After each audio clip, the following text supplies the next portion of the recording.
I want so badly to get into the meat of the discussion here. I feel like forced though. Like this little teaser, this 2 to 4 minute teaser that we usually do, it feels forced. I don't know what to do because I really just want to open the show.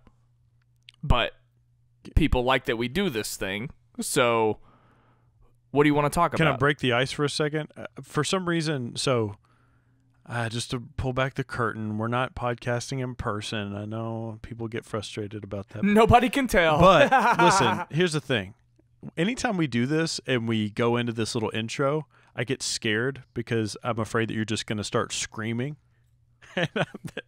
What? Yeah, I don't know. I like you did that Stephen A. Smith that one time thing. That was amazing. Was that on That's Sight one of and my Sound? best impressions. Was that on Sight and Sound or was that After Schmoe? That was on Sight and Sound Movies after the whole J.J. Abrams directing Episode 9 came about. The lines are getting blurred. I don't know where one podcast ends and another begins. I should probably take a vacation or something. There are very distinct differences, Jay. There's very distinct. There's distinct differences, but, we've set ourselves apart, Jay. Remember that. We're not just copycatters. That's right. Does anyone know we're here? Is that some kind of reaction or response to the fact that our After Schmoe numbers went down again? Not really. Here's what I'll say about numbers on YouTube. Sometimes there's many factors at play.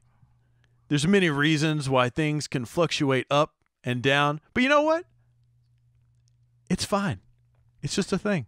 How do you handle the attitude? Because there are so many conversations that exist, specifically in the Schmoeville Facebook group, that go on. And I read the comments, and I'm looking at them, and I think, I don't think this person would feel this scared or feel that way if they had the context that After Schmoe provides. Do you ever get that at all? Absolutely. In fact, I'm going to give a shout out to Take Three's Evan DeGraff. He actually messaged me on Facebook and said, hey, can we talk about this whole thing, like outside of everything going on? And I was like, yeah, sure. And before I even got started, I had to preface the conversation with, before we talk about this, do you listen to After Schmoe's Collider discussion content? And he said, why, yes, that's the only reason I tune in.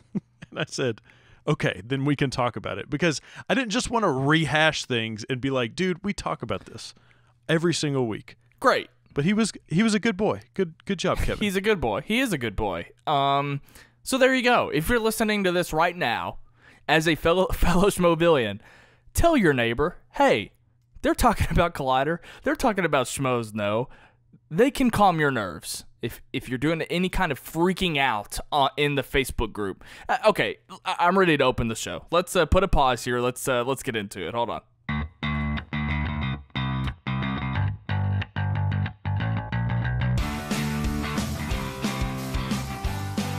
Welcome to After Schmoe, the podcast that you should definitely utilize as a Schmoevillian. My name is Ryan Snelling. And my name is Jaye Williams, and everybody should just chill the hell out. Just relax. It's fine. It's fine. You were worried about me screaming. You're freaking out. You're going in the red here. I'm gonna have to turn that down a little bit. Well, it's a good thing. It's a good thing we're on separate channels here. You know what I'm saying? But it's okay. We're always on separate channels. That's right. It's okay though. We're still here. Everything is fine. I know how to put this into perspective. Okay, you ready? Go for it. For one, okay, hold on. Actually, the past few days, this version of the conversation that Jay and I are about to have has changed. Because there was I think there was a version maybe we could have done yesterday where we would have come out and been even more gung-ho and even more amped up because we didn't know that Christian was going to address it on the Schmoes Know Show. So we thought, look, Jay and I are really going to have to bring down the house because, let's face it, I've been really annoyed. I've been really annoyed by some of the Schmoevillians. I won't make it a blanket statement because none of you... Okay, no, I can't. That's another blanket statement. Let's backtrack. Here, wait. Before you get into this, let me just say this. I was following along with a lot of the things that were going on. And what's funny about it is I know there's a lot of people that listen to this show, and there's a lot of people that interact with us, but the number of people that interact with us and the number of people that listen are very different. I did not see a lot of the people that interact with us on a constant basis really contribute to what we're about to discuss. Right. And which is also frustrating because, and I don't know what causes people to decide to listen to us or not. I love everyone who does listen to us and take time out of their lives to spend an hour or two with us every week. But I'm very careful in the Facebook group because, again, like I mentioned at the top, I would love to just tell certain Schmoevillians, look, we've addressed this on the show, or we can address this and give you a little bit more insight into the show. You could just be listening to After Schmoe, but I'm very careful having that kind of language because I don't want them to reply with, look, I know that After Schmoe exists, I just don't give a shit about your show. So I try not to say anything that warrants that kind of response because I do get it. I do get that there are people who just don't care about what we're doing here. And that's totally fine. But this is an instance where I wish that I had every Schmoevillian's ears. Look, before we get into this as well, I also want to point out the fact, just to sort of your point, to go back on, you're afraid of what the response of what some people might say when we say, hey, we talk about this on After Schmoe. I was, again, stumbling through comments and whatnot, and somebody did make the point, oh, they actually talk about some of this stuff on After Schmoe, and the person said, oh, I haven't listened to After Schmoe. That's one of the reasons that I unsubscribed from the SK Plus channel. and I just commented, I was like, hey, man, I don't know when you unsubscribe. The show has gone through many different versions of itself. And, if it was recently, then that's cool, whatever. But, maybe give it another shot. And he just didn't reply. So I was like, I've addressed you, whoever you are, but still waiting. Okay, let me go back on what I said before. So frankly, I was just annoyed with Schmoeville. I was annoyed with the people that were freaking out over the cancellation of TV Talk. Now, Jay, I want you to make sure that I cross my T's and dot my I's with this kind of conversation. So let me say, that's what I'm here for. This commentary that Jay and I are about to have has nothing to do with you feeling upset about one of your favorite shows getting axed. So if you're listening to this and you are upset that you are no longer going to get TV Talk the way that it was given to you recently, then that sucks, and I get that. I know how you feel, and I'm not saying that you shouldn't feel upset about that. We are commenting on the people who think that there is doom and gloom at Collider. The people that think Collider canceling the show means that they must have been desperate and making moves to try to save their asses. The people that are painting this like an apocalypse are really, really annoying. And look, let's just be completely real about TV Talk. You have heard, and before other people, think that I'm coming from a weird place, I was someone who championed TV Talk being daily for at least a year on this podcast. And then it finally went daily. I was very happy for it. Did I watch it every day? No, I did not. It wasn't about me wanting to watch it every day. It was me thinking that it deserved to be daily because the way that TV Talk was done weekly, it was bloated. It was just way too bloated. And I think that's sort of the gift and the curse of covering television online is that if you had it weekly, it's way too bloated because you are trying to watch every single thing under the sun and package it into an hour. And the people that want to tune into TV Talk, they might not have even seen 90% of the shows that you were talking about on TV Talk. And that's a problem. And I thought that going daily, they would figure that out.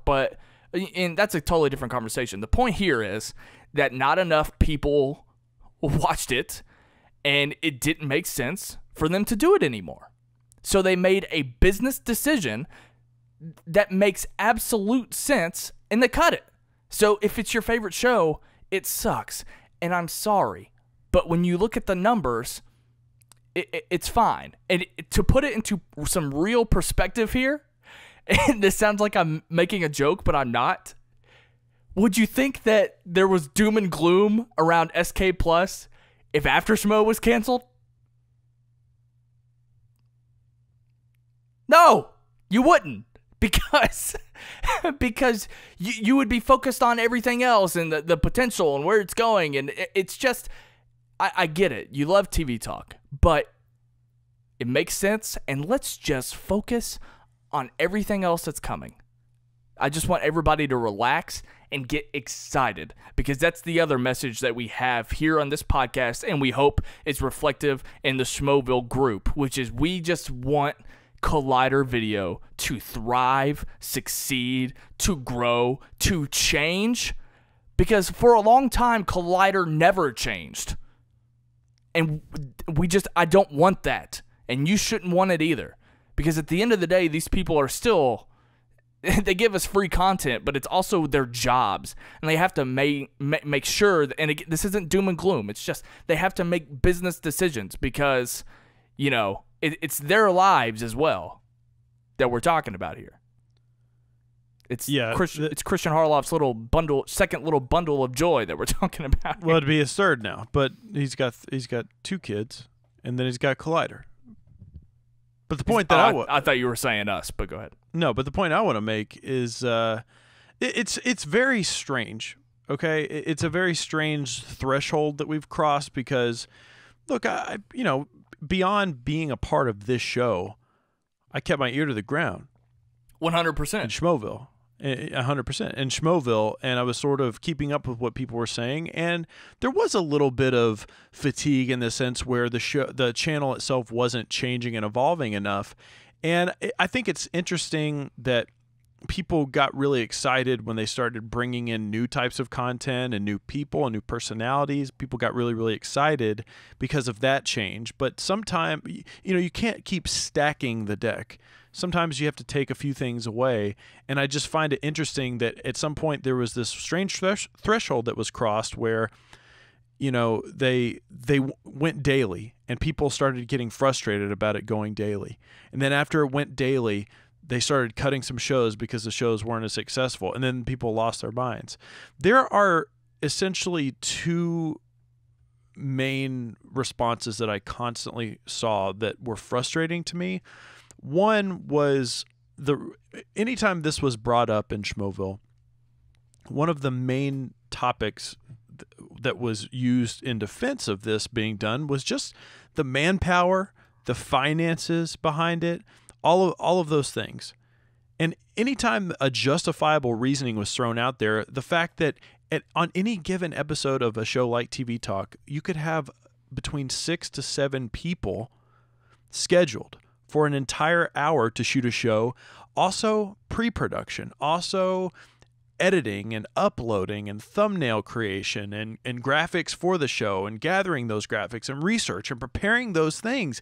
Those are a lot of man hours to go into every single episode of TV Talk.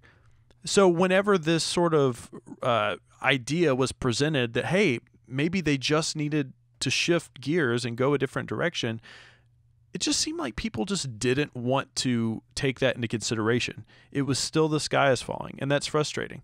The other aspect of this conversation that frustrated me were the people who were constantly almost just avoiding the entire subject and going straight to this whole idea and approach of Collider is putting out so much content that I can't keep up with it. One comment even said, how do they expect me to watch movies and television and still be able to keep up with all of these shows on a daily basis? What? No one is telling you, first of all, no one is telling you that you have to watch all of this content. And 2, even if you are watching all of this content, you are in the minority. I'm sorry. That is not the consistent viewing habits of every single person that takes in Collider content. It's just not. You and I, Ryan and Jay, put out content in mass, obviously not as much as Collider because we're just 2 people. We put out a lot of content. I don't expect anybody to take in all of that content. I wouldn't even take in all of the content. It's too much, but that's okay. It's okay for a company and a business to cast a wide net to appeal to a multitude of audience members. They're not trying to appeal just to you specifically. But sorry, go ahead. Well, I was just going to say, like you've already said, 100%. If you feel aggrieved by your favorite show being canceled, you are justified in that. Listen, I've had TV shows that I like that have been canceled. I've had bands that I like break up at the peak of their existence, and it's frustrating and it's sad and it's a bummer.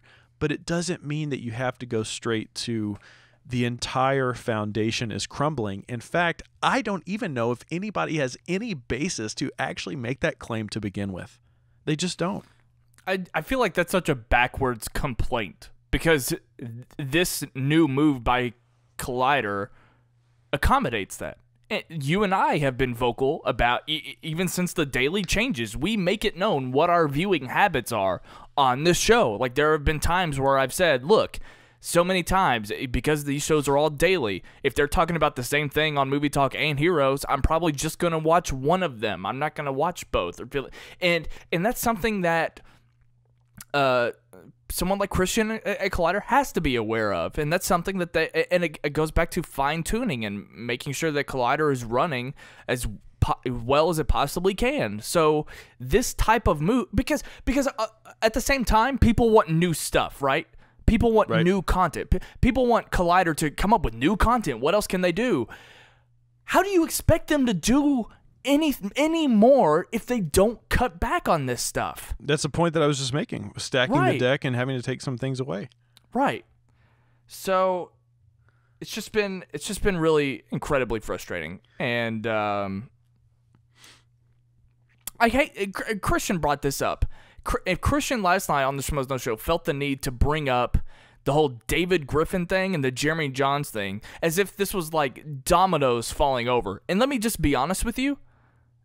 I have been over those things, not because I didn't like those people, but it never even occurred to me to connect those dots to what we're talking about with now at Collider. But if Christian felt the need to say that, that means there are people that are out there connecting the dots. First David, first Jeremy, now TV Talk. Why are you doing that? Jeremy Jahns announced he was going back home because he wanted to go back home because there was a contract in place that was made a year ago before Collider could have ever even guessed that TV Talk would go daily and that they'd be going down this route. It's not related. And then he legitimately missed his family. I mean, why can't that be enough? Why can't that reasoning be enough? And David Griffin got a job. It was something he wanted, and he decided to leave Collider. There's no pattern to that. So whoever's still doing that, you can stop now. Okay? I'm sorry. You want me to stop? Listen. No. I don't want you to stop. I want you to keep talking. Here's the last thing that I want to say, and then I want to shift the conversation a little bit into the positive, into the future. Because ultimately, regardless of how you feel about this is a positive thing. These decisions aren't being made to spite anybody. They're being made so that the channel can grow and that it can serve people better. The last thing that I want to say, sort of in the negative, and I feel the need to address this because this has legitimately happened before. I remember getting in a conversation in Schmoeville with somebody when we were having a similar sort of dialogue about this, about, things changing with Schmoes and things changing with Collider. And somebody pointed out that my opinion shouldn't be taken into consideration when talking about these sort of criticisms because I, quote unquote, am a part of the company. First of all, that is simply not true in the sense that I'm not paid. Ryan and I are not paid by Collider. We're not paid by Schmoes Know.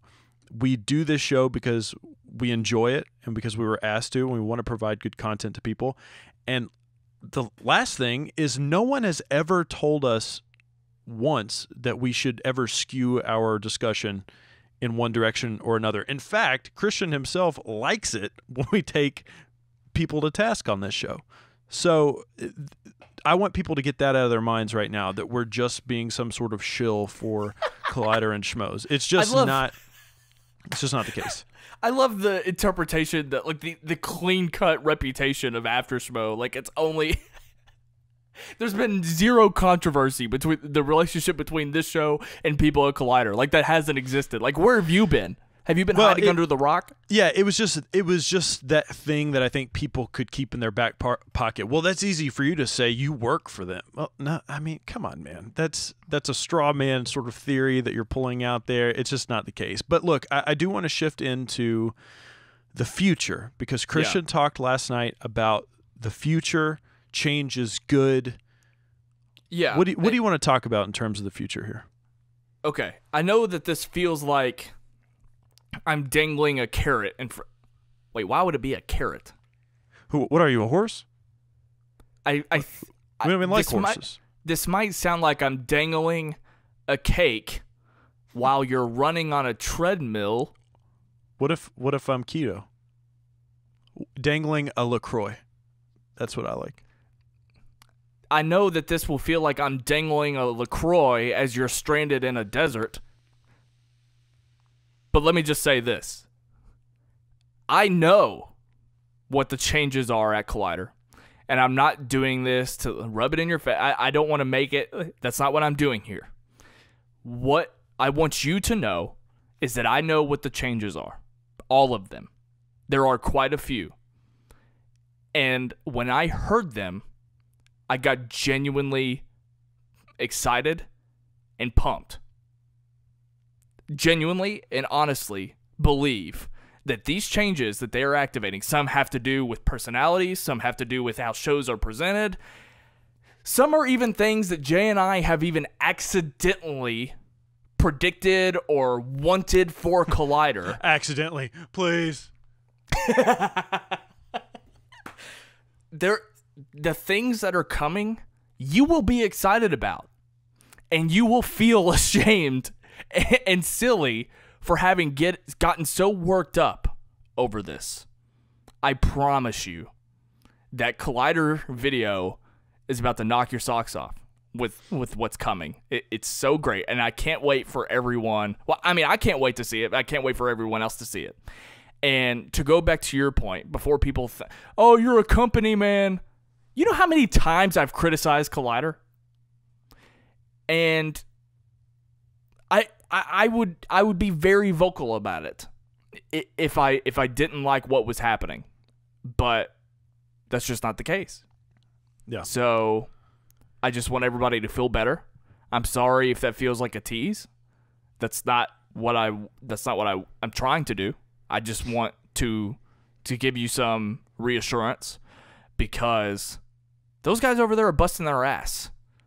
They do give a shit about the content that they create for you. They want you guys to be happy with the product. That's why they make the decisions that they do. So just wait, hold your horses, and let's see what they're going to do.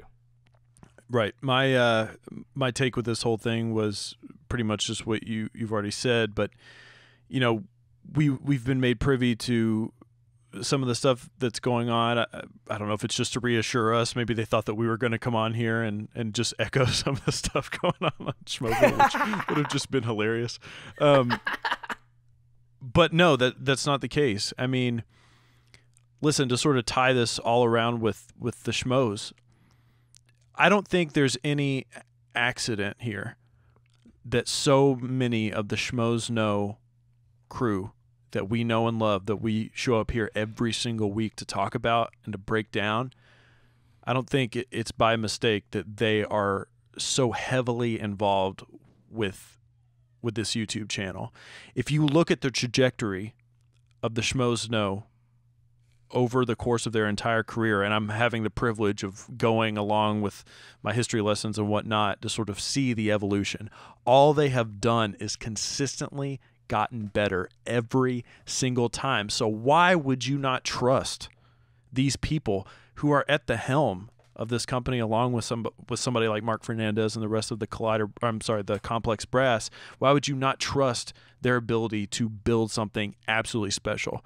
The things that we've heard are things that I think people will be not only excited about, but I think they're groundbreaking, and I think that they're things that not only have we not seen in this movie YouTube community, I think that there are things that we haven't seen in the YouTube community in general, the YouTube space in general, and I'm legitimately excited, and I wouldn't lie to you guys.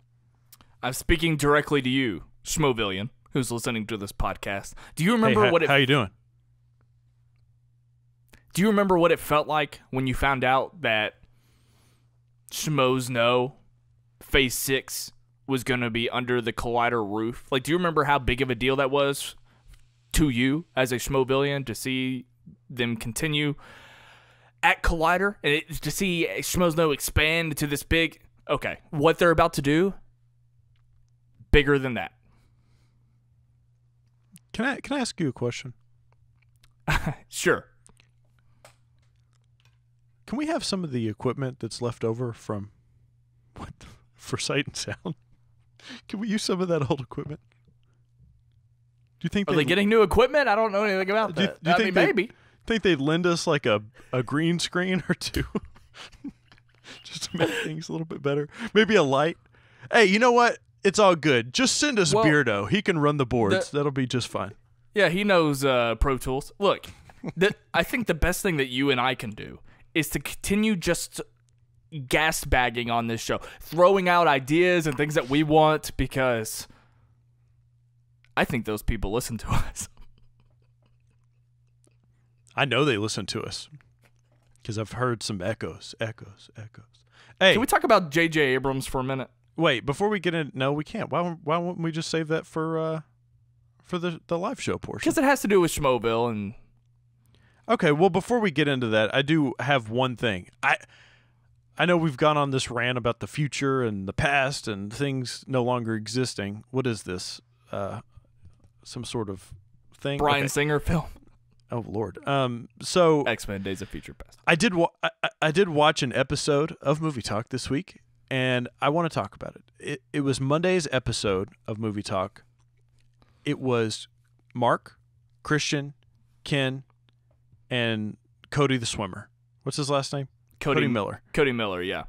And that was a very, very special episode of Movie Talk for me, because Christian hadn't been on Movie Talk as much, and I think to have this table of people, it literally felt like a mini Schmoes Know live show episode, and I thought it was fantastic. It was hilarious. They were joking around. Ken Knapsack was absolutely fire, as he has been for the last month or so. I mean, he just has been in general, but for the past life, it's gone to an exponential level here so in the last month. And I just think it's been great, man. I think this episode was a lot of fun to watch. They had some good topics to discuss, and obviously Cody Miller being on there, being not only just a Collider fan, but also a Schmoes fan. It just was a special type of episode. Maybe that's something we can see in the future. Was that the day that Christian was dressed like he ran a theme park with dinosaurs? I mean, you had mentioned that to me. I thought I missed a video, but I mean, I guess I see what you're saying. He had a white T-shirt on. If that's all you're suggesting. It wasn't a T-shirt, okay? A white linen shirt. It was hot out there. It was like over 100 degrees in L.A. this week. You can't just go with the joke. I mean, I get it. He looked like what's his name? That one guy. What's that guy's name? Let's talk about J.J. Abrams for a second. For one, Super 8, incredibly underrated. You know how you're about to watch Stranger Things all weekend? Super 8 did it first. It's okay. Christian's already mad because we're talking about movies. I actually want to get to what Christian said on the live show. Okay. Yeah, this is a live show discussion. He made a comment. He basically said, and I'll paraphrase, J.J. Abrams makes great movies, but I'm not sure he's made a film yet. And this incited riots, apparently, in the live chat. And I wasn't a part of it because at this point my phone had died, and I watched the show later on delay. I didn't find out about it until today. let me just say this, and then I'll be done, and then we can talk about the live show. This goes back to what I've been saying lately about why the internet has been driving me nuts, and that people online don't have a sense of just knowing what someone means anymore. Like, they have to take everything so literal and riot. They can't just let something go. They just can't listen to an entire show and hear something that disagrees with an idea that they have. They have to yell about it. They have to contest what has been said. You get comments like you should delete this entire episode. Yeah, Jay listens to 3 hours of Joe Rogan and Fighter and the Kid a day. I listen to an hour and a half of Dan Le Batard a day. They say a lot of things that I don't care for, I don't like, but I laugh them off because I know where they're coming from, and it's not a big deal. Like, I just let it go because it doesn't matter to me if someone thinks something else than I do. Let's talk about this statement specifically from Christian Harloff. Everything that I just said applies here. But the reason why I'm more annoyed in general with this is that Christian prefaced, you could tell based on his mannerisms, he knew what he was about to say sounded the way that it did, and he made that very clear on the show. You can tell he knew what he was saying, and he made a face about it, but he said it anyway because there was actually a point to it, and it was a fine way to get that point across. He knew how it sounded. So there's that. It was pretty on the nose. And then you have Ellis playing the role that everyone else wanted to play, which was calling him out on it and making fun of Christian, when Christian was just like, yeah, but you know what I mean. And everyone else moved on, and it sparked a great discussion. They did that for everyone. They did it. That was it. They put the nail in the coffin. Yeah, that's right. But people still felt the need. Puts the lotion in the basket. You don't get that joke. People felt the need to go on and act like Christian was douchey for saying that, and it's like, it's fine. Look, I am the biggest J.J. Abrams fan that probably any of you know, and I knew what Christian meant. What do I care? I know what Christian meant. I agree. J.J. Abrams hasn't made what some people might call a film. So what? I knew what he meant. Jay, do you have anything, or do you want to move on?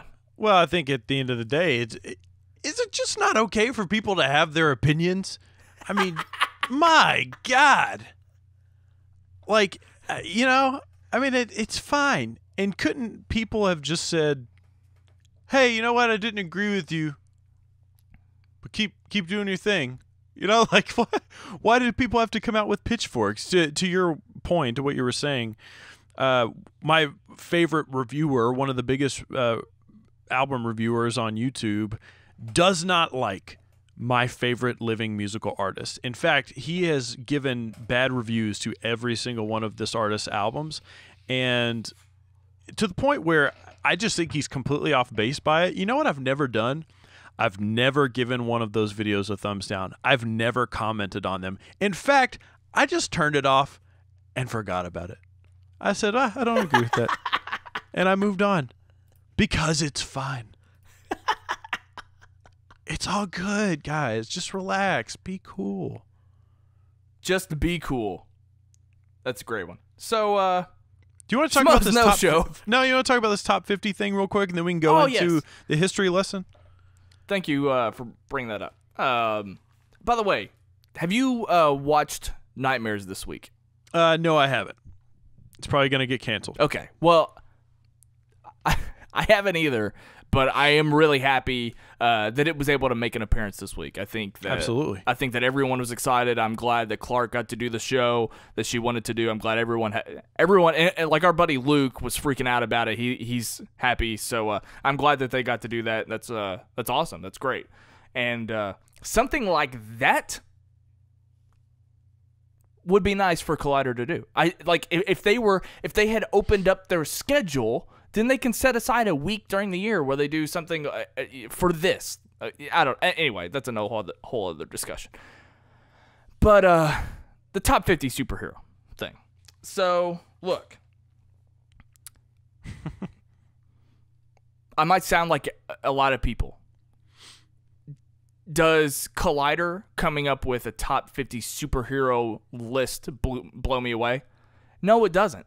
But that doesn't mean that I don't want to watch it.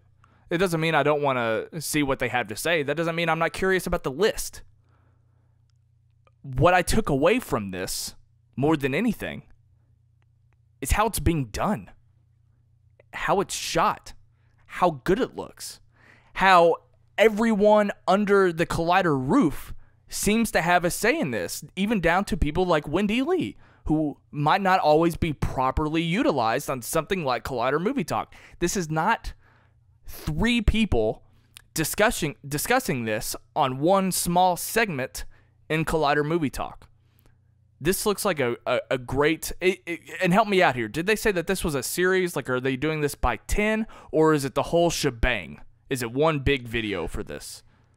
I actually didn't get any sort of gauge on how this was going to be presented. Now, me personally, if I, just as an actual viewer and as if I was putting together this content, which I'm not, but just throwing it out there, I think it would be utilized really, really well as an increment of 10. I think that you could do an entire series for a week or over the course of a month, and I think you could really, really build it up to constantly and constantly promote it throughout an entire month, as opposed to just dropping it on one specific day for people to watch. You're right, though. The quality of this is fantastic. It looks amazing. It looks like it was shot amazing. We've seen bits and pieces and chunks of pre-produced content from Collider, especially for the Awesome-tacular stuff. Obviously, that's not really going to be a thing anymore, so we might be able to see more of that on the actual Collider channel. I think to your point, to what a lot of people are saying is, oh, we don't need something like this, and oh, top 10 lists or lists in general are overblown. First of all, I hear what you're saying, but one, superhero stuff and comic book stuff is extremely popular, and 2, people love lists. I'm sorry if you don't like it. That's what most other people like, and the channel is trying to grow. So just let them do their thing and watch it, because I'm sure it's going to be amazing and it's going to be entertaining. Definitely. And like I said, I assumed that it was going to be in increments, because I can't imagine that it would just be everything. And there's no way that every single personality has something to say about every movie, probably. They're not going to cut to every single person 50 times. It's probably a little mix mash. A healthy mix of everybody, but somebody brought up something similar to VH1's I Love the 80s, yes, or I Love the 90s sort of thing, and that's sort of the same vibe that I got, which I love those shows back in the day on VH1. I thought they were done really, really well.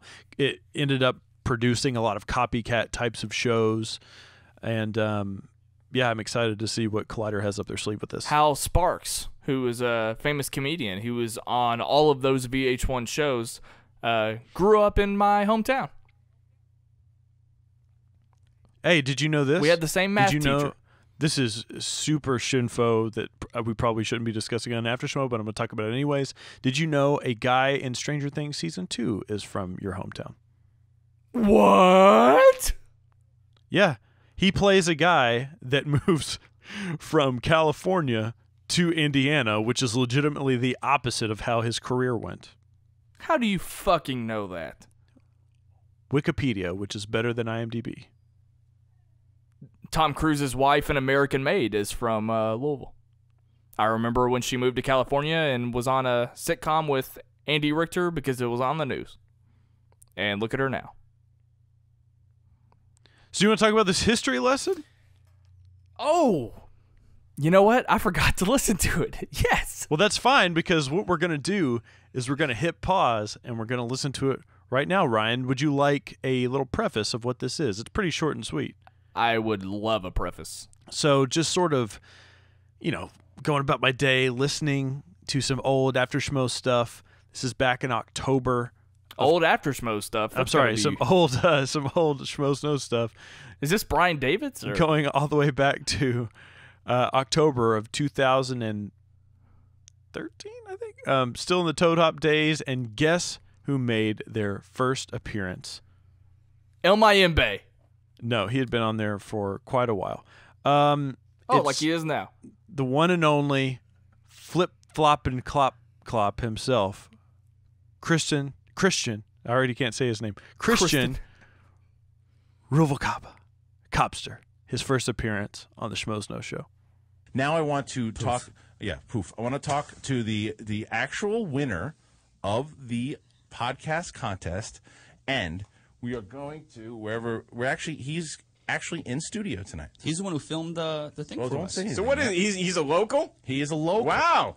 Is he a little Asian boy? I don't even know where he is. Is he right here? Okay, look. So can we play the music? All right. Get out of this. I heard. Is it true that you do a new baking show? Get out of here. Let's bring in the winner of the Schmoes Know podcast contest. We call him Copster because of his YouTube channel, Copster Reviews. He has a great first name, Christian. Oh, God. Great name.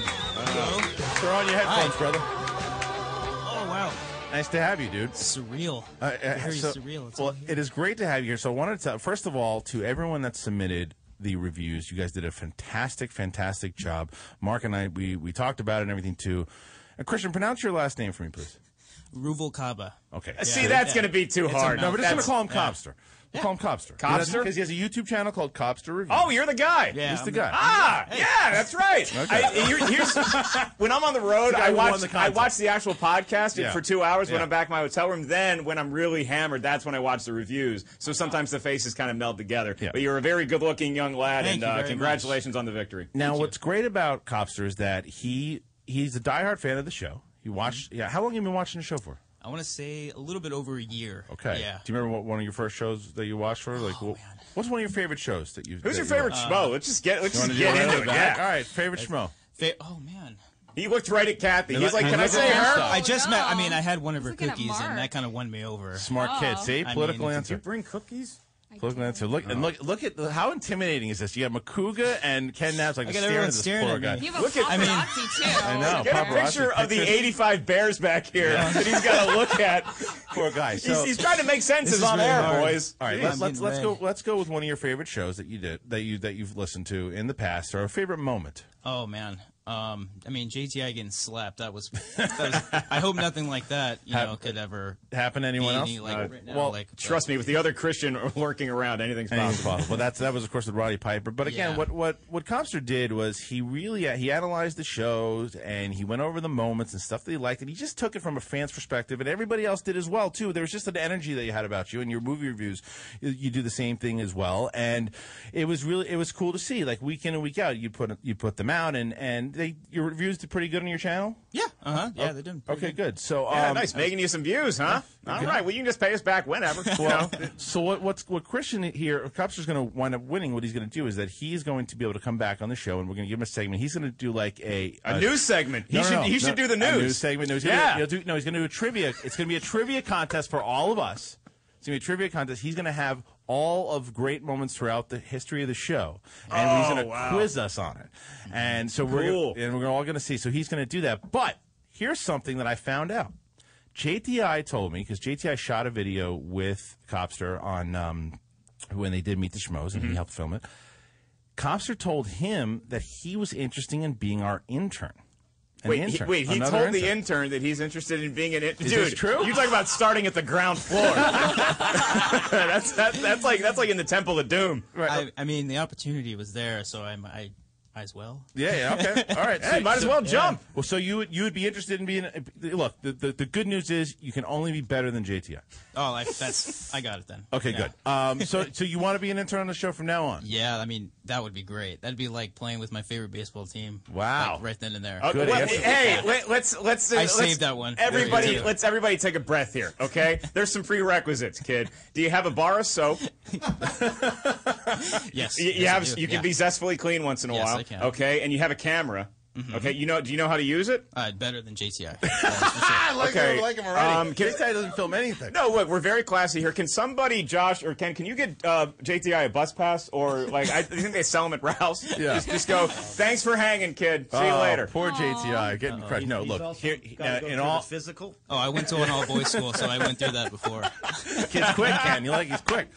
All right, a quick wit. So JTI, by the way, as much as we bust his balls, and that's something you should know as well. We love JTI. He's been on the show for a very Yes. long time, over a Hey, year. there's He is my guy. We do. JTI's been loyal, but this Makuga. Do we give the kid a shot, or what? Makuga looks nervous. Makuga looks We'll like. give him a month. Do we give him a month? That's all he gets. Is a that month. a tryout? Yeah, Kathy. That's what we call it here in Schmoe. That's a tryout. All right. You call it dating. Okay, so.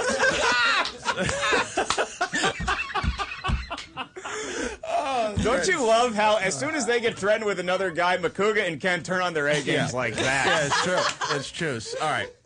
So, Copster, welcome to the team, my friend. Thank you. Thank you guys for having me. Your reviews are fantastic. Thank you. Make sure you check out his YouTube channel as well, Copster Reviews.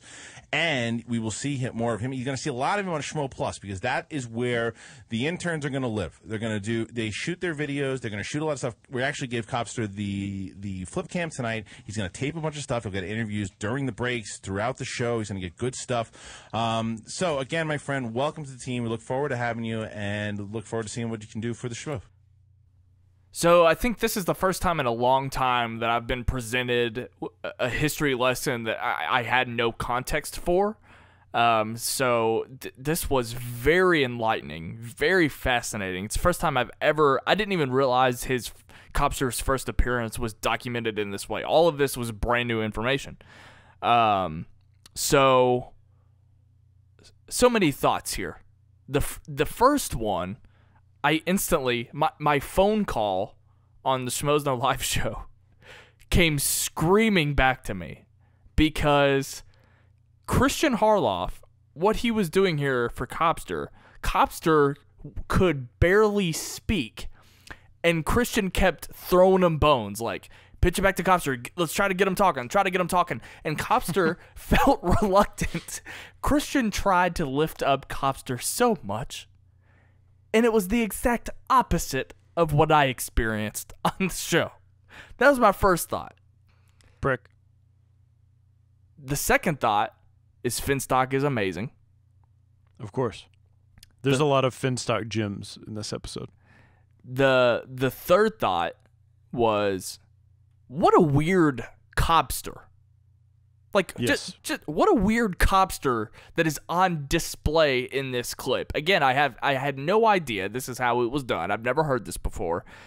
Knowing Copster the way that I know him now, it's a completely different person. He was so timid sounding. It was so weird to hear him speak as a fan of someone who loved the show. And I know that he has that background. It was just weird to actually hear it firsthand, Jay. What are your thoughts on this? I just think it's interesting because I think we get a Copster that we do know and love, how he sort of threw some shade at JT. At the time, it was JTI. And that's just sort of that zestiness, that spicy edge that Copster has. And, Christian appreciated it too. I also thought it was funny that he won this sort of award, so to speak. Not an award, I guess it was a contest where they had basically told YouTube movie reviewers to review Schmoes Know content, and which is pretty much a precursor to After Schmoe. And I just think it's kind of interesting how he got this opportunity to come and do this stuff, but he then asked for the internship like that. I think it's to be commended, and I don't know, man. It's just nice to know that Copster started where he did on that episode, and then look at him now. A producer of the show. It's such a nice little journey that he's been on with those guys. That is a great point. Because it's funny because Copster has been annoyed and frustrated with this show before, especially early on. So it's just funny to think about it in that way, the way that you put it, which is that Copster kind of fell into their lap based on something very similar to what we do here. That's very, very fascinating to me, and that might keep me up at night thinking about that. Schmoes Know Live Show, number 306 here? Yeah. 306. This is episode 36 of After Schmoe. Yes, that's right. We've only been on like 12 of them. Hosted by Christian Harloff, Mark Ellis, Emma Fife, and who is that?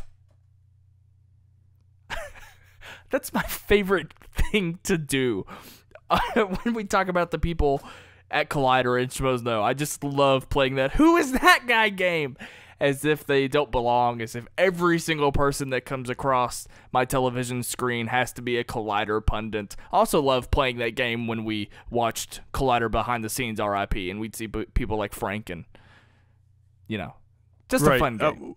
I mean, there's that age-old existential question of, if we don't see them anymore, do they actually exist? I mean, we have no idea. The behind the scenes isn't going to be around anymore, so who's to say that one guy in the background playing with Perry's cat, if he even still works there anymore? Do we know if Jonathan Boyko is still there? I don't even know who that is. Alicia Gaynor is her name, and she deserves to be mentioned here on the show. Because this was her coming out party, so to speak, and yeah, we'll talk about her in just a minute. I made that joke about Christian's shirt on Movie Talk earlier, but this was actually kind of my first dose of Christian throughout the week, because I was kind of in and out of that episode. So I was very happy to see that he came back. I'm going to call this Christian Zombie Christian, because for one, just the way that he was acting. Of course, he's had very little sleep. He's been very tired and very busy with a new bundle of joy. But does he drink coffee? Does Christian drink coffee? I don't know. Something inquiring minds need to know. And if so, does he drink Starbucks? And if so, can he share in the Starbucks frustrations that we share on Sight and Sound? Yeah, I don't know. That's a good question. I don't think Christian is a soda drinker. I don't think. Well, he drinks LaCroix. Yeah. Well, I can't imagine anyone in that studio is a big soda drinker. I've never seen them drink soda, but I don't know. It just started drinking Zevia. Do you know what Zevia is? No. It's a stevia sweetened soda. I'd been drinking Zevia root beer. Oh, sounds great. So anyway, this was my first dose of Christian, and the other reason why I felt like underwhelmed by it all, because they didn't make it a big shebang. I didn't hear an announcement beforehand, and maybe there was one, but I wasn't in tune because I was at work at the time. That's going to be my excuse for everything, by the way, when I don't know, I'm not aware of what's going on. I didn't realize that he was going to be back on the show, and maybe I should have put two and two together because I knew that he was on Movie Talk, but whatever. Just a nice surprise. It was awesome that he was back, and just a good crew there. I think it's been a while since I think Emma's been at the main table, so we had a good crew. Riley was on the couch for a little bit, and then we had RB3 and Ace come in and out as well. This is a genuine thing, and maybe I should have talked to Christian about this earlier, but I am genuinely concerned about Brett, and I'm not joking at all. I'm hoping that everything is going well for him, and we miss him. And I don't know if Mama Sheridan's listening to this, but we love your son, and we hope everything is going well for him. All the best. And I wish I had some answers as to what's been going on with him, but he's obviously been canceled by Collider. Yeah, every week that goes by, I miss Brett more and more. So I don't know. So yeah, I don't know if we'll ever get answers to that. Hopefully we'll hear something soon, because it's not going unnoticed. But yeah. Anyway, going back to making fun of Christian. My first Christian note is Christian asleep or ... But I'm not the guy who takes notes. That's Jay Williams' duty. Jay Williams, are you ready to get into your stream of consciousness notes? ... It's like a Migos song up in here. These are your Schmoes Know live show. Stream of conscious notes brought to you by sightsoundpod.com. 6. Oh, hey, Alicia. Welcome to the madness. I feel bad for Emma. Can she even see through that mask? Is it raccoon or is it raccoon? Everyone needs to chill out. I'm glad Christian is back. Mark looks ridiculous. All Cal does is sleep. I'm Max. I'm just here for my credits. If you close your eyes and listen, Whitney Seibold sounds like Chris Hartwell. Whitney I miss Seibold. him. Kayla. Christian looks like he's aged since last time I saw him. Who is Chris Snapsock? All right, relax, Bibiani. You are screaming right now. There's 10 minutes left, and I'm just now noticing Ace's mustache. It looks really good. And those are your Schmoes Know, Stream of Consciousness Notes, brought to you by SiteSoundPod.com. 666. This was also kind of underwhelming as a Halloween episode. They didn't. I mean, the title of the episode. Copster wasn't there. Yeah, I mean, the title of the episode was this like discussion, the Jigsaw versus Freddy or whatever they were trying to do. That conversation lasted maybe 2 minutes. But yeah, they dressed up and, well, not even. Half the table was dressed up and we didn't know what anybody was. But Christian was me at Halloween because every time Halloween goes by, I never feel the need to dress up. I just don't. I'm Jim from The Office. I'm Christian Harloff at Collider Studios.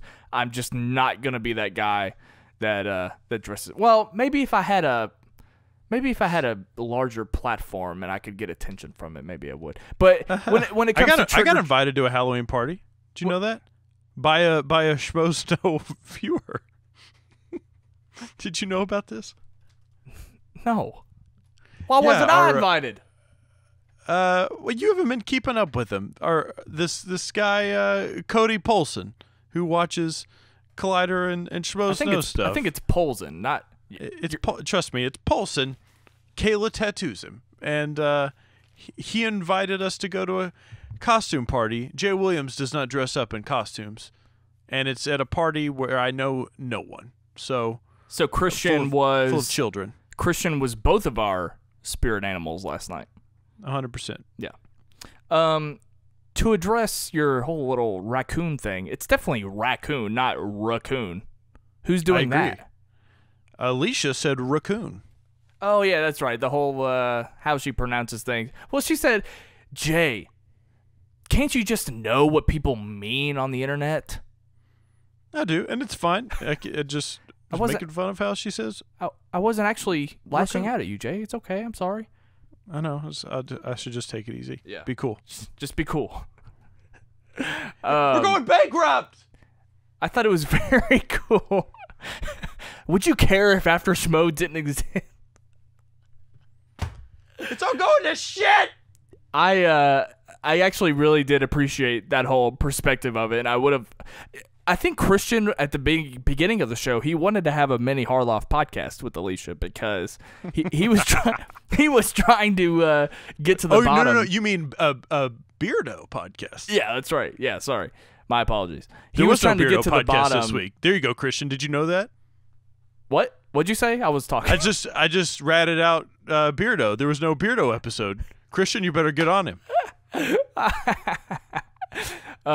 Yeah, he was trying to get to the bottom of Alicia, and again, it was something else that also lasted like 2 minutes. We barely scratched the surface, which means that it warrants an appearance on another podcast. Like, Don't Be a Beardo. That way we can. Or was she already on it?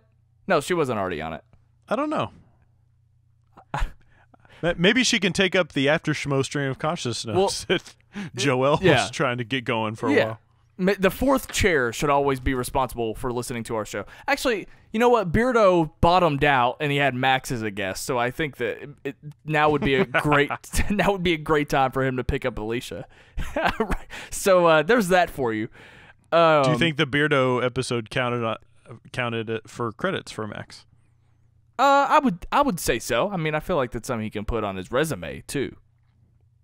Because Beardo guest. Beardo probably taught him Pro Tools, so he can put that as a skill on his resume.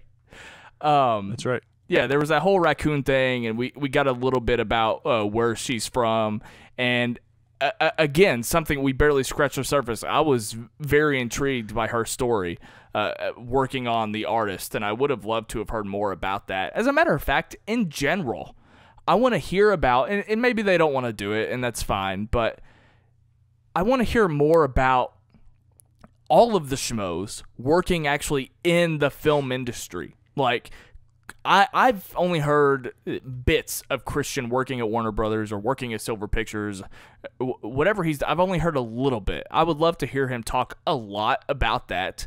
I would like to hear Ellis talk a little bit about acting, because he has been in some commercials.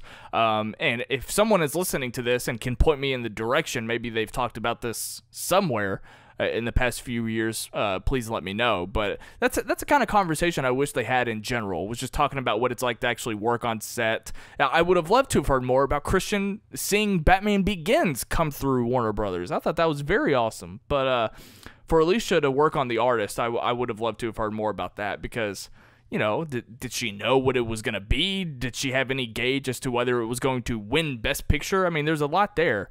And so I can't wait in general to hear more from her in these kind of scenarios. Yeah, we just heard the news that Roca is continuing his acting career, working for, is it El Pollo Loco? I'm not 100% sure, but also Grace. Grace does a lot of acting work as well. I think she's worked on a project with Cody and Cobster, and they have some sort of short film coming out soon. They've been teasing it a lot lately. So I agree. I would like to sort of see what's going on behind the scenes. I mean, shit, Josh McCouga just filmed a fucking travel channel show and just was like, "Hey guys, got this thing that I've been doing." Obviously, we know why TV Talk was canceled, because his Season head 2 was turned. Season 2 of Epic Happy Hours got picked up. Jay, we're not allowed to talk about Epic Happy Hours. Makuga's he's been very vocal, or, well, actually not vocal at all about the show. So we got to stop right now. Yeah, it's kind of just a thing they did. It's just like, yeah, I did this thing. What's that? What's actually fascinating about this, all jokes aside, is that I don't know why it was such, like, it just kind of came and went. I don't know why that was the attitude around this, because my gut instinct is like, oh my God, this guy's on the Travel Channel. But if we actually wanted to have a discussion about this, Makuga might have a bigger audience on a Schmoes Know Live show on YouTube than he does on the Travel Channel. Like, I would be very, very interested to see the numbers on this, because the way that times have been changing, Travel Channel isn't the Travel Channel that I grew up with, folks. It's not. And that's not a commentary on the quality of the show. No. That's just I'm talking technology. about the changing of times, and the fact that was this an Under Oath album? At this time, Schmoes Know Show could be bigger than so many cable shows. If they're talking about 100,000 viewers, I mean, that's a rerun of Friends right there on TBS. Yeah, absolutely. I mean, that's new media for you. I mean, you've got podcasters pulling in millions of downloads per episode now. It's crazy times. Enjoy the raccoons, fucker. That's my favorite line from Mark Ellis. What was Mark? Can we get a good gauge on what we think Mark was trying to be, or was he just trying to be some sort of whimsical costumed figure? I think that this was just the result of the funny man in the office just trying to be funny, and he saw some things laying around. Apparently there's the garage that held the Predator costume. I think that Ellis just walked out into the garage over there and just threw some things together. Maybe they even forgot that it was the Halloween episode. That's also a possibility. Maybe that's why Alicia and Christian didn't partake in it. But yeah, I think it was extremely last minute. They threw some things together, and he wasn't supposed to be anything, but he did remind me of Super Mario 3 when he turns into a raccoon. Oh, so that's how we're pronouncing it now. I agree. That's what I wanted it to be, was the Super Mario 3. I don't know how the Baby Carrot's outfit became involved, but I liked it. For some reason, every time, even though it wasn't much of anything, every time they cut back to him, he made me laugh legitimately. So job well done. Let's talk about the lower third that Cody presented. Did you actually notice this one? You said last week you didn't ever really notice the lower thirds because you usually watch or listen to this as a podcast. Did you actually see it in real time last night? Yeah, I mean, the only reason I actually picked up on it was because Christian is actually the reason why it was more noticeable to me, because he was in the middle of a conversation and RB3 laughed, and Christian looked over to RB3 and called him out for laughing, and he said it was something about the lower third. So, of course, I paid attention to it then. And then what I found was a nice little nugget of surprise. But that was the only one that I noticed the entire episode. So let me just say this. When this happened, again, I didn't watch it live. So there was a time when all of a sudden my phone just blew up with tweets and mentions in the Facebook live chat, people calling me out. And my gut instinct, I will be 100% honest, my gut reaction was, guess, what was my first emotion when I heard of what might be going on? Oh no, what did I do wrong? I don't know. No, it was actually just anger. It was, what the fuck are they doing now? And when I actually got to the bottom of it, I realized that, you know what? We love Cody Hall in this show. We don't get to talk about him enough. But he's never thrown shade at us once, even when we've talked shit about him. Yeah, he doesn't. He doesn't. And we've talked shit about him? What? That's news to me. Wink, wink. Have we or haven't we? You never know. So, the fact that this came from... Look, I knew that I shouldn't be mad instantly because the last time that something happened on the live show that it went that I didn't know about, it went very poorly. When something was taken out of context, that would be my phone call. So I knew that I had to sit on it and wait until I actually watched the episode. That way I had the full context to see what the actual discussion was, and I'm glad I did.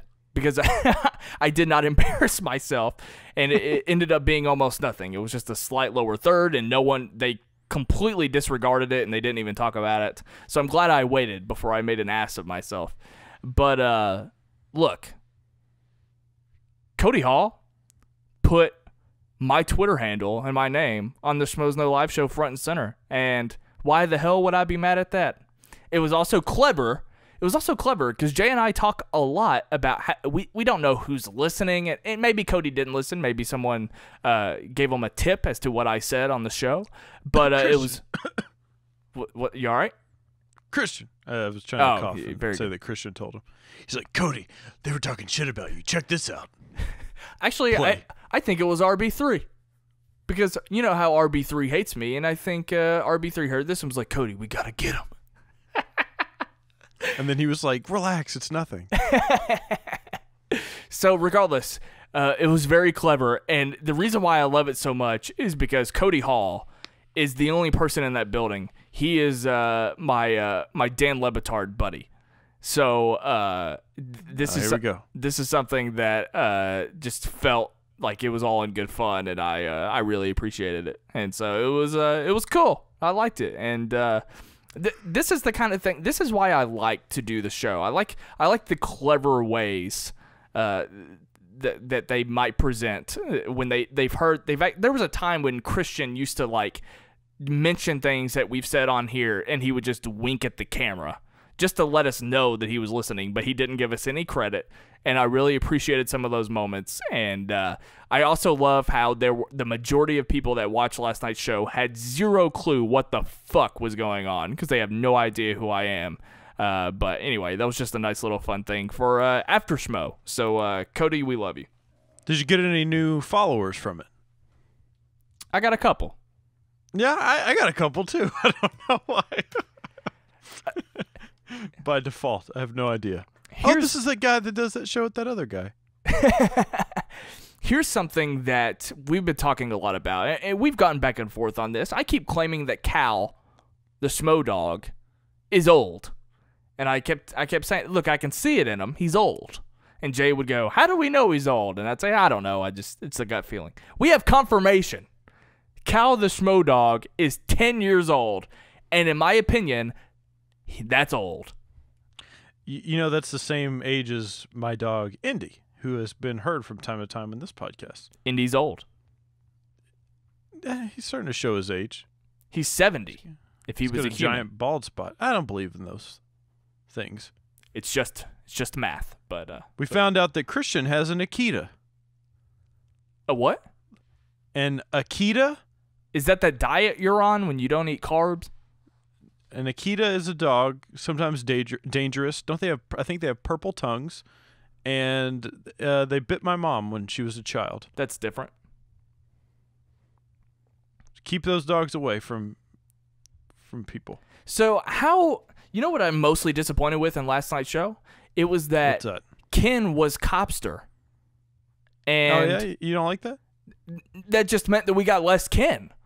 Like, I'm glad that Ken did the news. It was the first time we've gotten the news in a long time. But the fact that Ken, look, I know somebody had to produce the show. I mean, I'm not saying he shouldn't have produced the show. It just sucks that he was there, but he didn't get to be Ken. Like, hey, I don't know. I don't know if like Cobster's just like really, really, really fucking good at producing the show. I mean, I'm sure he is, and he just makes it look effortless. But Ken looked like he was working really hard the whole time. Like every time they cut back to him, it was odd for me. Every time they cut back to the Wangers area, it was strange to me because I'm used to Cobster like always being ready and like looking at the camera to like make a funny face, but I just have to look at Beardo wearing that stupid outfit and Ken looking down at his computer, like responding to Grace to go get milk or something at 7-Eleven. Well, the other thing too, and I'm not trying to put down Ken by any means, but my interpretation was that I think this episode probably didn't need to be as produced as most of the episodes that we get. Right. It didn't, we didn't really have to worry about guests coming in and out. We didn't have to worry about segments. It was mostly filled with just discussion, and Bibiani and Whitney were there for a long time. And this episode, I mean, not that there aren't other episodes that aren't driven by discussion, but this was really, really driven by discussion. And so I don't know how much more production was involved with this episode, and maybe that was done on purpose because they knew that they didn't have Cobster. But and again, this is just an observation. It's not a criticism by any means, because I think what we ended up getting with the meat of this episode, whether it involved Jigsaw or not, we got some fabulous discussion all around on a multitude of topics. It started with the Justice League embargo. They went through Ken's news. You did a little bit of that horror stuff. And then Bibiani and Whitney really showed us their stuff, because I haven't listened to their podcasts before. I've only really gotten a taste of them from the Schmoedown, so I haven't really absorbed any of their content. But they were able to contribute such great discussion. I was glad to see a sort of a different side of Bibiani and more from Whitney, and all around, I thought that the meat of this episode was very healthy, Jay.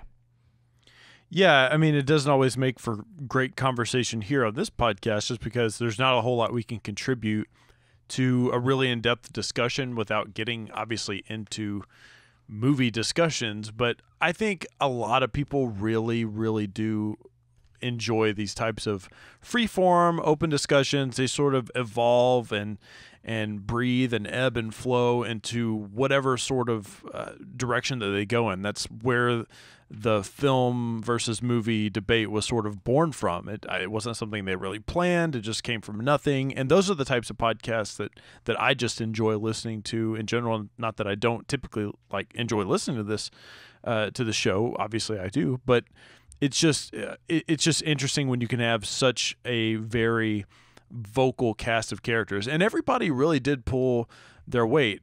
Sometimes we talk about the fourth chair. I thought Alicia did a fantastic job on her first time on the show, and you had the likes of Emma Fyfe and Ace to also contribute to this conversation. And Ace thrives in these situations, and other people do as well. But he's been getting extra practice on on his Meaning of podcast. But I just thought it was really good, and I thought it was a really good showcase of what Bibiani and Whitney are going to be providing to SK Plus. And with these discussions, I mean, that's how you get moments like Christian saying that thing about J.J. Abrams and Ellis bouncing back, and then people talking about Spielberg and it was everything about that was really, really fun to listen to, and I really enjoyed it. And like you said, I mean, look, they announced that Bibiani and Whitney will be on SK Plus. Coworkers. We are so fucked. You know what I thought? You know what I legitimately thought to myself when this was announced?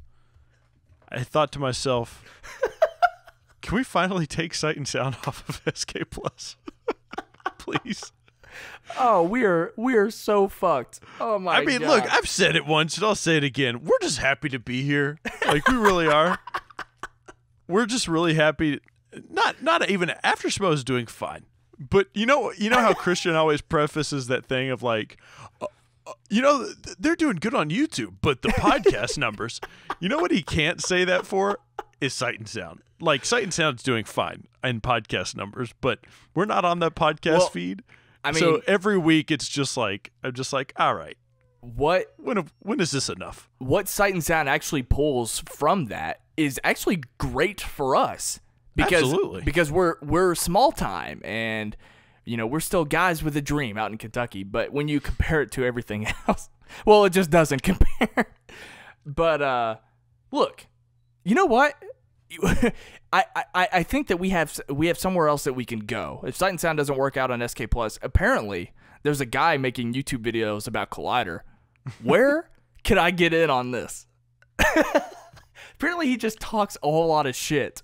And, that's how he makes a living on YouTube. And I want some of that. Maybe I'll take that up on Sight and Sound. Who knows? You mean people can actually make money doing that?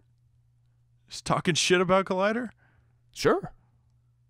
We can talk shit about, or we can make money talking shit about Max Landis. We've already done that. Anyways, let's move on.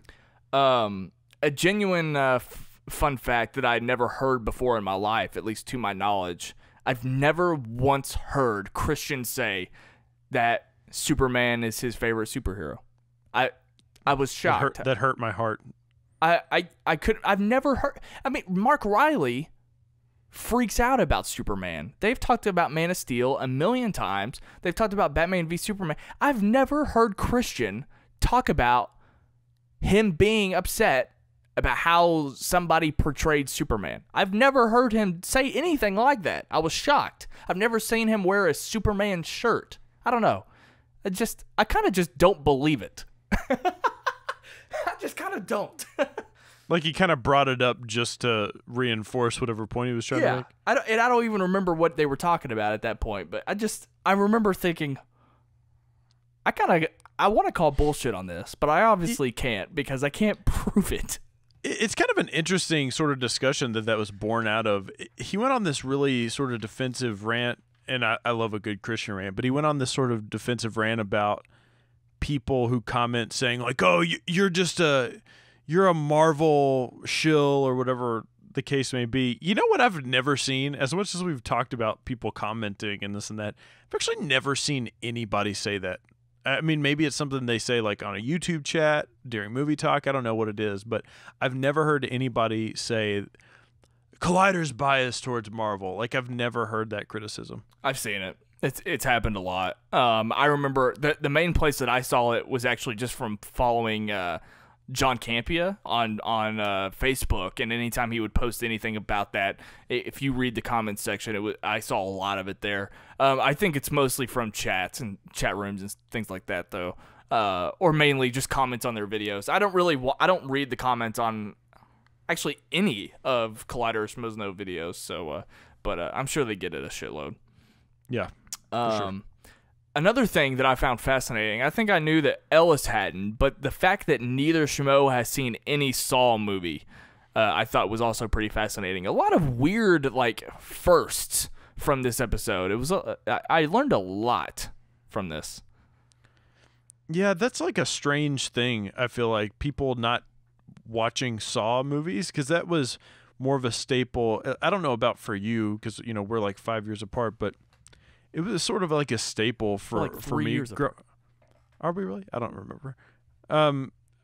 It was always sort of a staple for me growing up, people seeing Saw movies. I remember seeing the first 2 Saw movies in the movie theaters, but like I think Chris Stuckman just said the other day he reviewed the first Saw movie and said that it had taken him a really long time to watch them as well. It was sort of a strange conversation. I felt like they were digging for this sort of Halloween discussion with the whole, Freddy versus Jigsaw thing, but obviously it was in spirit of these Saw movies coming out. But it is kind of funny that they framed the entire episode around that with neither of them having seen the movie. It was just like, it's sort of how I feel about, I don't know, talking about, I don't know, sports or something like that, or I don't know, just anything like that where I just don't have like a huge amount of context, but I can still contribute even the most little bit, I guess. But they were supported by the cast of characters around them for sure. Give it a month, and Christian Harloff will say live on air, Saw is actually my favorite horror franchise. Has anybody been watching Leftovers? That's a fantastic TV show. I don't think we've ever addressed our inside joke from that, though. We were watching the Leftovers finale, the series finale together. You and I were. Not loving it. That's where that came from. If you ever see me comment on anything and I say hashtag not loving it, that is a direct Christian Harloff meme reference. And he's probably listening to this right now and he's like, I have no idea what they're talking about. It's a Christian Harloff live tweet of the Leftovers finale about halfway through. He said whatever he said. In your DMs though, wasn't it? No, it was just a tweet, I think. Oh, okay. Yeah. No, I thought you asked him like, so you're watching the Leftovers finale? He said, yes, not loving it. Well, he wouldn't have. I don't think he would have hashtagged it if we were talking. No, he didn't hashtag it. That's my hashtag. I don't know. Whatever. I say hashtag not loving it. Regardless, that's pretty damn funny. So we did go over the J.J. Abrams, the Super 8, all that stuff. I'm kind of out of notes already. But again, I just wanted to stress, I think it was oddly and again, this isn't quality wise, it was oddly one of the slowest episodes ever, just because I felt like I had watched the entire show and I paused it to get up from my bed, and it was only an hour into the show, so I'm not really sure what the result of that was. But I actually felt that exact same. I don't mean what I'm about to say. Look, this is a Christian moment. I felt that same sort of drag, but I don't know why it was. There was just a lot going on. Yeah. I think just a lot of content to sort of take in, a lot of conversation. It's one of those conversations where you pull away from it and you're like exhausted. The only other moment that I do want to highlight is giving Mark Ellis a shout out for his Sight and Sound plug, which was pretty funny, where he asked, or where he speculated, I guess, that one of us brings the sight and one of us brings the sound. I'm probably going to cut that out and use it in like a soundbite somewhere, maybe for like a new Sight and Sound theme song. But I appreciate that, buddy. We love you. I was surprised that Christian, he said some nice things about us, and I appreciate that, buddy. Thank you for bringing up Sight and Sound like you did. And my last thing, I want to ask you this, because you are the movie guy. You do bring the sound to Sight and Sound. That's right, I'm the movie guy. Did I say movie guy? You did say movie guy. It's just news to me. Does RB3 look like Frank Ocean? Because I think he does. A little bit. I could see that. I saw a picture of Frank Ocean the other day, and I instantly thought of RB3. I think they look a lot alike. RB3 is 10 years younger than me, and Frank Ocean is the same age as me. But yet, RB3 and Frank Ocean both have a very youthful face. Hashtag Shinfo. Hashtag not loving it.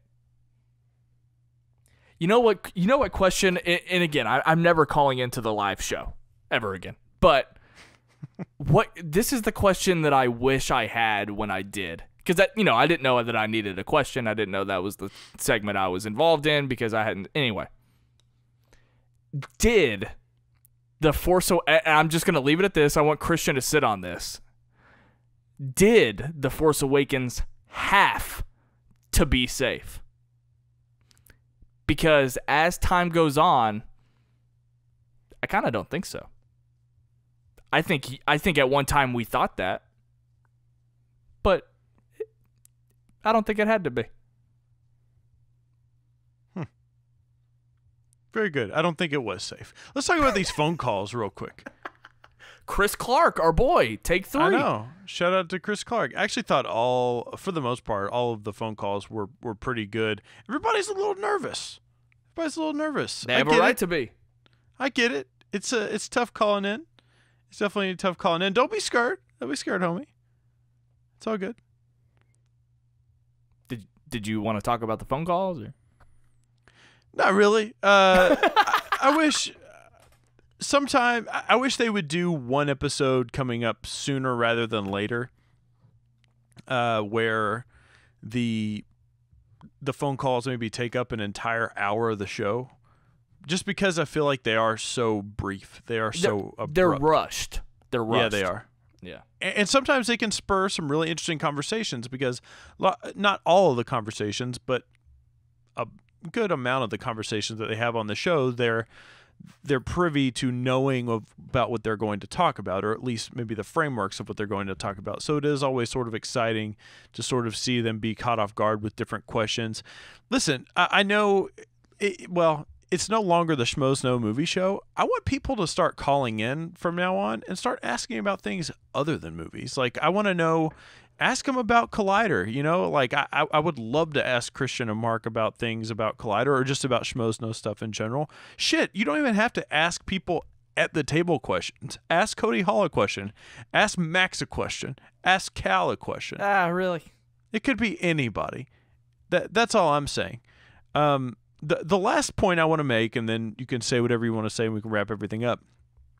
One point that we forgot to make during our entire Collider conversation is that if Collider is changing and things are getting refreshed and things are going to become new, that also would probably mean that Schmoes is going to be a little bit different too. And that is also exciting. It's exciting because it's bound to happen, but of all the things that we do know about, we actually don't know anything about what's going to happen with Schmoes. That's true. I didn't even think to ask about that. And now that you bring it up, I genuinely have no idea. It might be something that's very easy, or it might be something radically different that I just didn't consider at the time. You know what I don't want to happen? I don't want the show. I don't like the color of the AfterBuzz Studios. I don't like all that purple. I think it was blue. It's like a purplish, bluish, violet color. I don't like that. It's easy on the eyes. It makes me feel sleepy. So anyway, thank you for listening to this episode of After Schmoe. I'm sorry that it was very top-heavy with negativity, but you know what? Sometimes we just have conversations that reflect on Schmoeville, and Schmoeville is just as I don't know, what word do I want? It's fair game. It's fair game. I mean, that's what we do here. We talk about the community and the shows, and but you know what? Look, we ended on a positive note, and I think we're all the better for it. We can look forward to the future because change is coming, whether we like it or not. And, yeah, let's just leave it at that. Actually, you know what? The last point I want to make, and this is actually going back to sort of what we talked about before at the beginning. I think people hesitate to believe Christian when he says, look, relax, it's going to be fine, because the attitude is Christian has to say that. Of course, he's not going to say that. He's not going to say that Collider's in trouble. He's not going to say that it's doom and gloom over there. I read a lot of that. And the more I think about it, the more I think that that's just not the case. I think that if something was truly happening at Collider, then Christian would be the first person to say something. I don't think they've ever they don't have a track record of keeping things from us unless it's something new and exciting. because they don't want to let the cat out of the bag. They don't want to. I don't have a cliche to use, but they've never shied away from being real with us. So when you say Christian Harloff would never come out and say that Collider's in trouble, I don't agree. I think he would.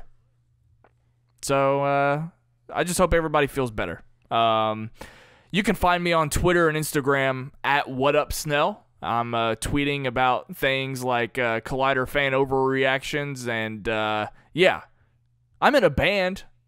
I'm making music again, so you can check that out if you want. You can also follow Sight and Sound and everything that Jay and I are doing on the YouTube channel. That link is in this very description. You can also come listen to our podcast. Subscribe to that podcast feed, just like anything else. No, Sight and Sound is not on SK Plus podcast channel, so it's a separate thing. Definitely check that out. And that's all I got. Love you, Schmoeville. Jay Williams, what about you? You can find me at J Williams, J to the A to the Y to the E on Twitter and Instagram. It's the same for both. You can also find me every single Friday on Sight and Sound doing my music show. One person, one time, said that it's like the movie talk for music. And I'm always going to remember that because it's like the only thing I could write on like the trailer for it that somebody said.